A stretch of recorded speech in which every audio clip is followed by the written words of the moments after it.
In September 2018, Gungrave GORE was formally announced at that year's Tokyo Game Show in Japan, slated for release in winter of the following year. After 4 whole years of delays, the third entry in the Gungrave series finally released on November 22nd, 2022. The game is marred by an incredibly glaring lack of polish in almost every major area, features a sloppily presented story that fails to properly build off the groundwork established by the first 2 games, and is stripped of the anime-influenced style that its predecessors so strongly embodied. And despite all of that, beneath a layer of jank and all the rough edges beneath, Gungrave GORE is not only an incredibly solid action game in its own right, but has proven itself as a worthy installment within the Gungrave series. Of course, those are just the generalities of Gungrave GORE. Describing the game in more detail is a little bit trickier. While the first 2 Gungrave entries strongly favors style over substance, Gungrave GORE feels like it takes the opposite approach, unintentionally coming off more as a throwback to a bygone generation of gaming rather than a modern release. The result is a game that feels like it was originally meant to be released early on in the Xbox 360's lifespan, only to end up being shelved until the tail end of the 7th console generation in 2012. That's obviously not what actually happened, but the game nonetheless manages to perfectly encapsulate that transitional period from the 6th generation of gaming into the 7th gen. Gungrave GORE ignores basically every trend that AAA gaming has been riding for the past decade in favor of directly building upon its predecessor's gameplay. If the current trajectory of AAA gaming is more your style, then Gungrave GORE probably isn't for you. You're not going to find any skill trees, open worlds, or crafting systems here. And honestly, Gungrave GORE is all the better for it. If you're at all familiar with the gameplay of the first 2 games, then you'll be right at home here, which is extremely impressive given that there's an 18-year gap between GORE and the last entry in the series. It's all the more impressive knowing that this game wasn't even helmed by the series' original developers at Red Entertainment. With the sole exception of Yasuhiro Naito returning as image director, Gungrave GORE was made by an entirely new development team. Development was handled exclusively by Studio Iggymob, a new developer based in South Korea, which is more interesting than you'd initially expect. Gungrave GORE is a bit more than just a simple revival. It's possibly the most high-profile console original game from South Korea since either Magna Carta, the Kingdom Under Fire series, or even 99 Nights. Sure, that may sound like one hell of a bold claim, but at least it's a claim supported by a few decades of history.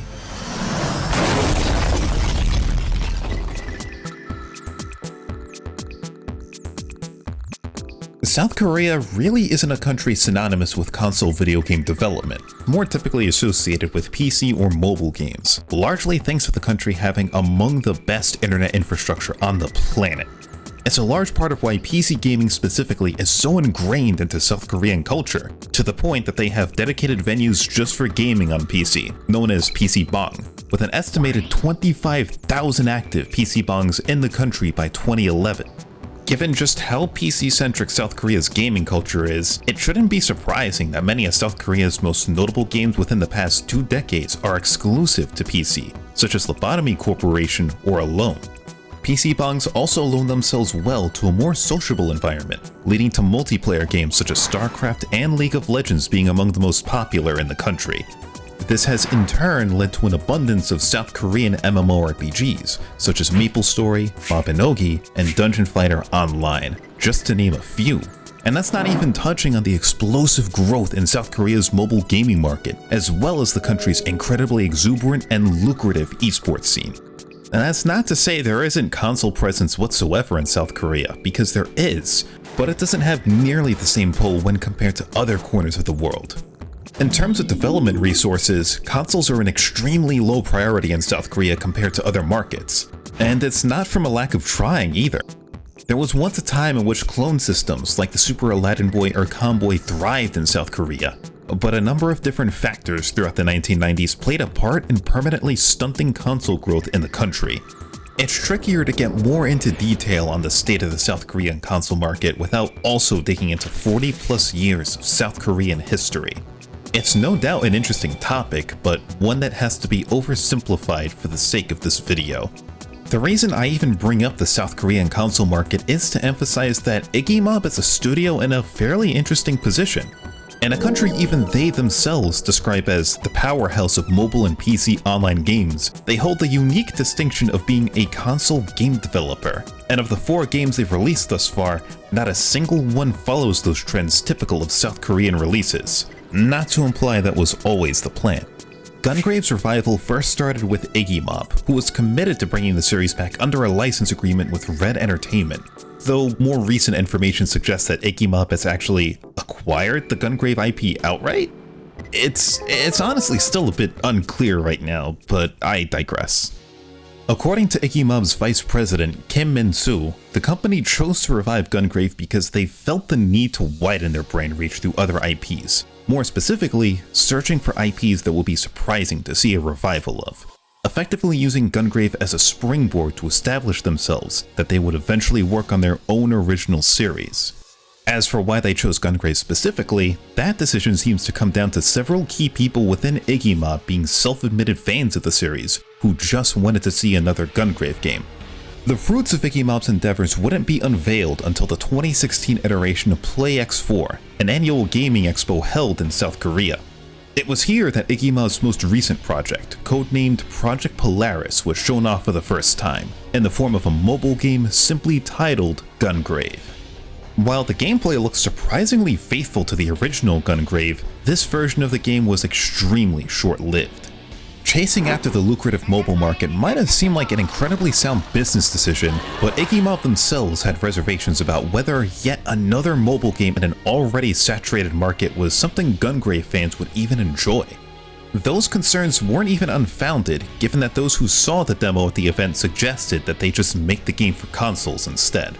After much internal discussion, Iggymob ended up pivoting away from the mobile market altogether, with the intent to instead start work on a fully featured console game. As Iggymob's CEO Kim An-chao stated, "Instead of following after where everyone else is going, we wanted to pave our own road and create our own identity.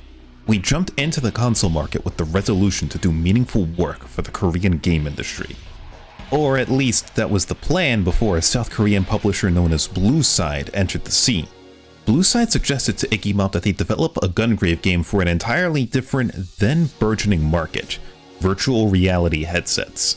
After receiving additional help from Sony, Iggymob spent the next 6 months reworking the Gungrave mobile game into a project tailored for Sony's upcoming PSVR headset. News eventually broke in August 2017 that Iggymob was developing 2 new Gungrave games: Gungrave VR and Gungrave GORE. Development on Gungrave GORE didn't get into full swing until after work on Gungrave VR finished in mid-2018, at which point the game was properly announced at Tokyo Game Show, then slated for release on the PlayStation 4 in winter 2019. However, the road to Gungrave GORE's release was nothing short of tumultuous for the company. While the game's overall story seemed to be more or less solidified at this point, Iggymob had, in their own words, grown too conceited, struggling with a direction for the gameplay. Iggymob's own COO, K. Kim, has been pretty open about their attempts to prototype the game in an open-world format, with design philosophies derivative of the Souls games. And based on past interviews, these attempts are ones that he very clearly doesn't hold in high regard.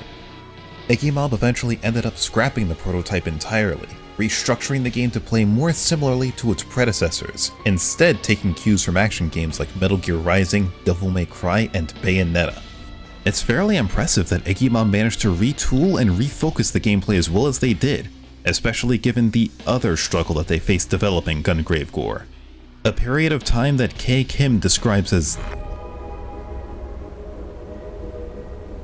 Iggymob's decision to pivot towards console gaming, bold as it may have been, was one that very nearly killed the company entirely.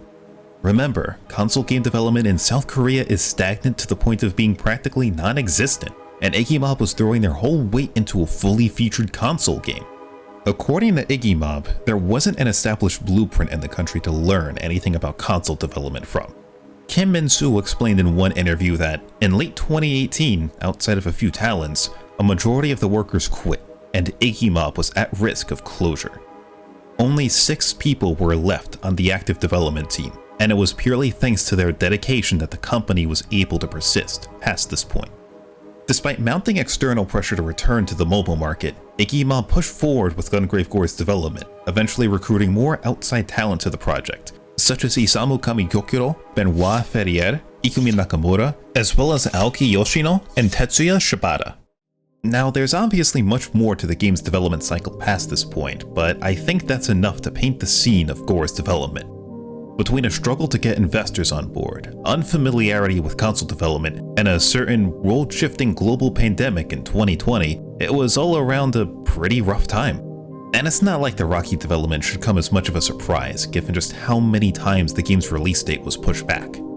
Though its life began as a PS4 exclusive, Gungrave GORE was eventually confirmed for a multi-platform release on all current Xbox and PlayStation systems, as well as on PC. Despite this, Gungrave GORE remains anomalous among South Korean releases as a dedicated single-player game, rather than the multiplayer-driven PC games that the country is typically known for. So, now that Gungrave GORE is finally released at the end of all these struggles, where exactly does the game stand? The music's pretty cool, and the graphics are nice and colorful. Some might call it a mixed bag. But let me tell you what kind of mixed bag.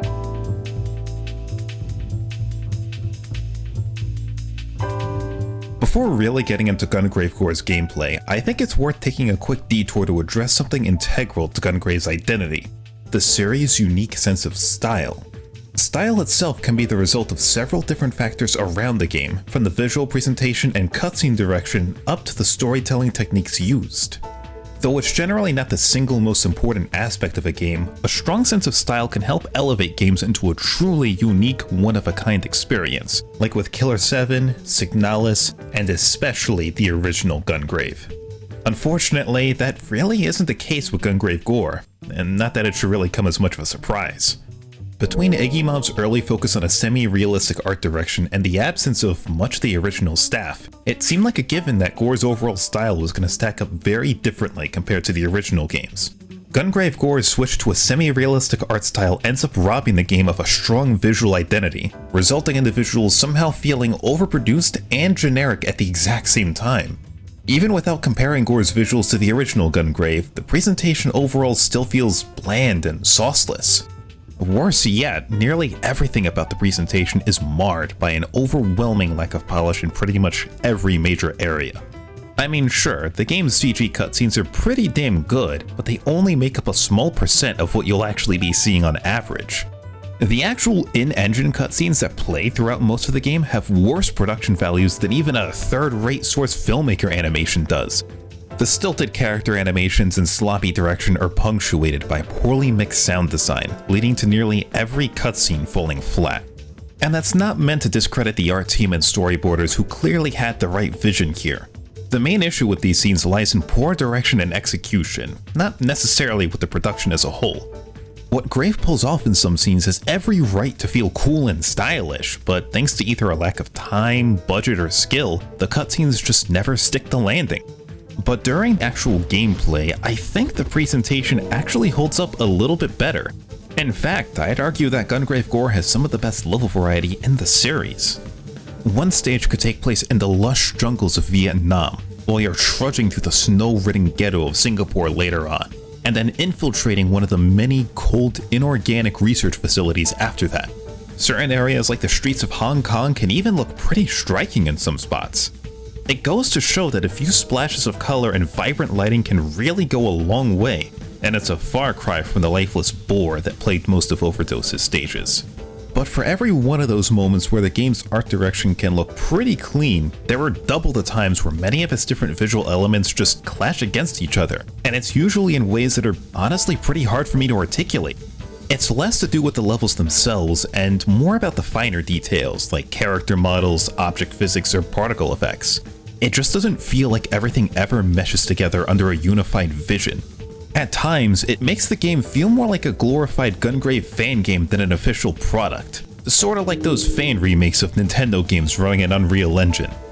While I've been pretty critical of Gungrave GORE's visual style, let it be known that the soundtrack easily stands tall as one of the game's highest points. It's really not that surprising, given that both of GORE's composers have credentials across dozens of notable Capcom releases. Naturally, their contributions have a very different feel compared to Sunio Imahori's work in prior games, but the high-energy battle themes these two bring to the table fit really well with the tempo of the game's firefights. The level themes usually aren't anything too special, but the battle themes themselves, whew, just take a listen for yourself.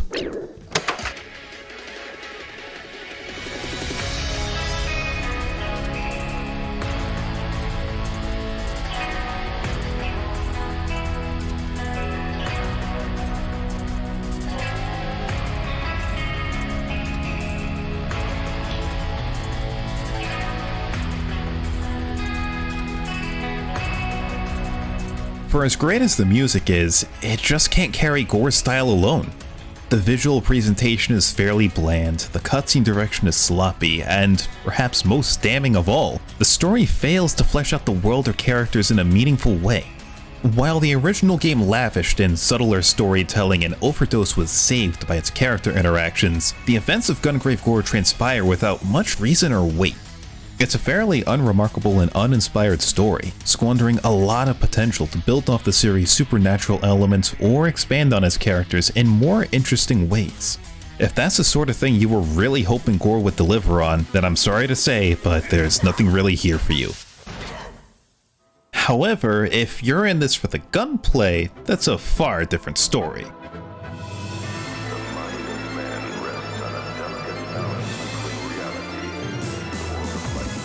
The gameplay in Gungrave GORE further builds off the framework of Overdose, expanding the player's combat options to create the series' most robust combat system yet. Despite the controls and camera being updated to suit modern third-person sensibilities, the core gameplay and scoring system are still recognizably Gungrave. All the key gameplay systems from the first two games are still here, but with new mechanics that incentivize a more aggressive playstyle. The inclusion of shield restoring glory kills, new distance closing maneuvers, and new AoE attacks that reward consistent aggression all give players more combat options than ever before. Of course, not all of these options are available from the onset, as most of them are tied to a shop system reminiscent of other action games, like Devil May Cry or Bayonetta. While Gungrave GORE's combat embodies a similar energy seen in those games, it never comes close to reaching their astronomical skill ceilings. Which I think is fine, honestly. Iggymob's goal wasn't to recreate the sheer depth of Bayonetta or DMC, but instead to keep Gungrave GORE accessible to a wider range of skill levels. There was a very deliberate effort to keep the gameplay relatively approachable like the original game, which is why it's all the more impressive that Gungrave GORE's different gameplay systems somehow work together to make for an incredibly solid, visceral combat system that's fun to get lost in.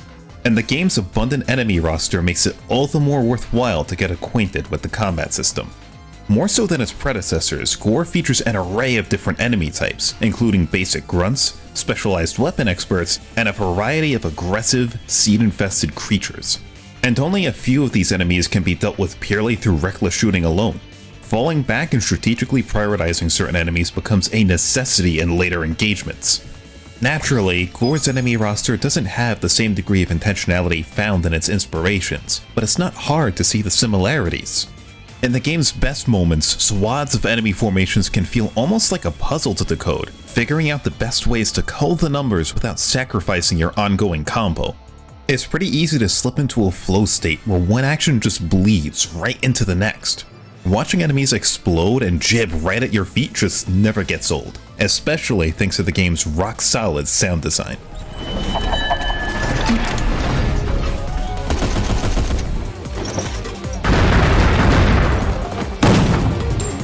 Unfortunately, it's a bit undermined by the fact that Gungrave GORE also has a bad habit of getting too carried away. While the variety of enemies is welcome, the game eventually devolves into vomiting every enemy type it has into stages, funneling damage sponges into the front lines while rocketeers and gunners slowly pick you off from a safe distance. Taking damage becomes outright unavoidable in later stages, and if you never bought the right upgrades, then even surviving in later stages can feel like a total shot in the dark. I'm honestly still not sure how you're expected to beat later stages without the foresight to stockpile specific demolition shots well in advance.